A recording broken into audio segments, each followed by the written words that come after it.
Peugeot, Citroën, Ferrari, Tesla. J'ai beaucoup aimé la R8 Gordini.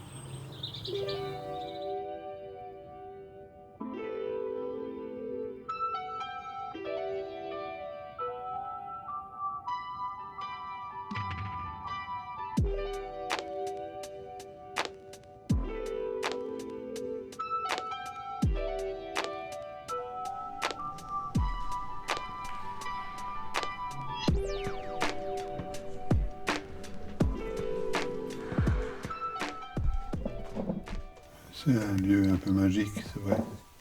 Quand je suis arrivé ici, en fait, je cherchais une maison de campagne pour m'installer et j'ai trouvé cette maison qui était une ancienne maison du 17e. Et qu'est-ce qui s'est passé quand j'ai stocké déjà 80 voitures de collection ici? Les bruits de village vont vite.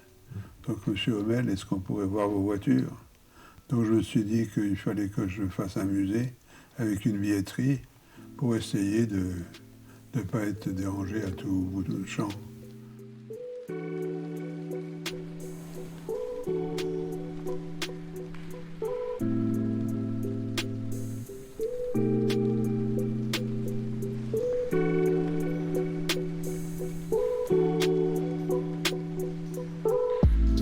En 68-67, j'achète ma première voiture.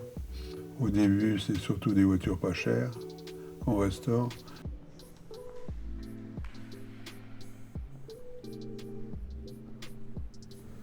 J'étais collectionneur un peu extrême, un peu fou d'ailleurs.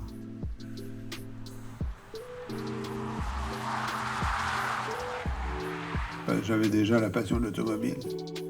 Et disons que j'ai eu l'idée de créer un magazine, d'apprendre un métier. Donc j'étais devenu éditeur de presse automobile surtout. Mais je veux dire, on est intéressé par la vie de l'automobile au sens large, tout ce qui a été produit par nos grands constructeurs.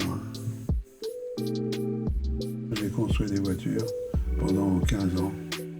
Disons que échappement avec échappement, avec le rédacteur en chef, nous, la direction, on démontrait qu'on était capable de se lancer dans une aventure comme celle-là, puisqu'on en a fabriqué 300. Et il y en a toujours 300 qui roulent, qui sont immatriculés, quoi.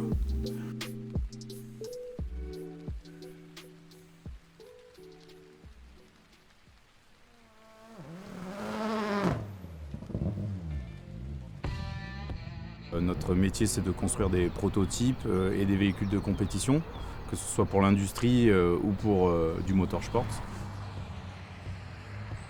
Et on est ici dans le cadre de la préparation de la saison 2022 du championnat de France de rallycross qui a lieu tous les ans. Et on prépare la saison qui démarre fin avril. Et on prépare ici parce que c'est la manche phare de l'année en septembre, où il y a quasiment 25 000 spectateurs sur le circuit de l'Oéac.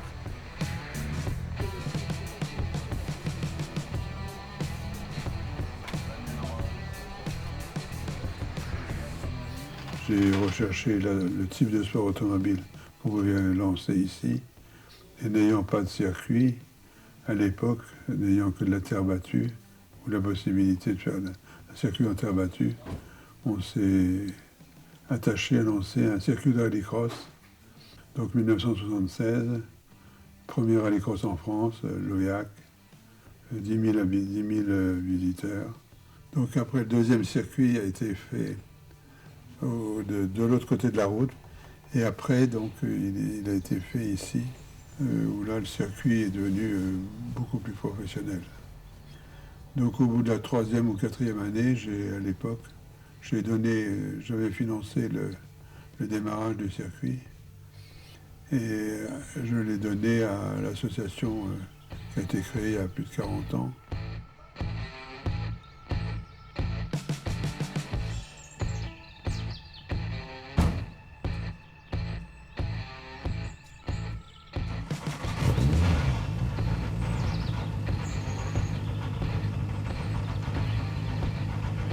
Et c'est vraiment le temple du rallycross comme c'est appelé. Ça fait des années maintenant que c'est un championnat du monde. Cette année, ça revient dans le championnat de France. Ça faisait quelques années qu'on l'avait quitté et c'est plutôt une bonne nouvelle pour les spectateurs.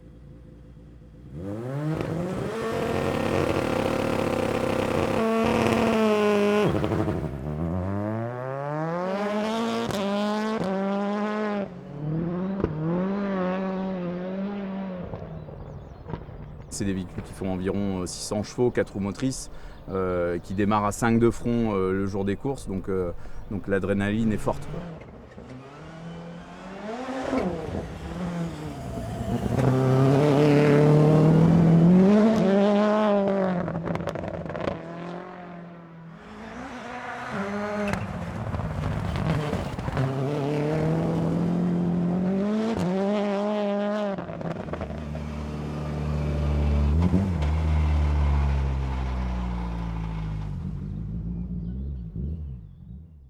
Et disons que moi j'ai pu apprendre le sport automobile. J'avais fait 3 ans la Coupe Gordini. La Coupe Hervé de Gordini, c'était des courses avec des voitures homogènes. Donc moi je les ai achetées Gordini après tonneaux. Parce que quand elles avaient fait des tonneaux, elles étaient remboursées par l'assurance.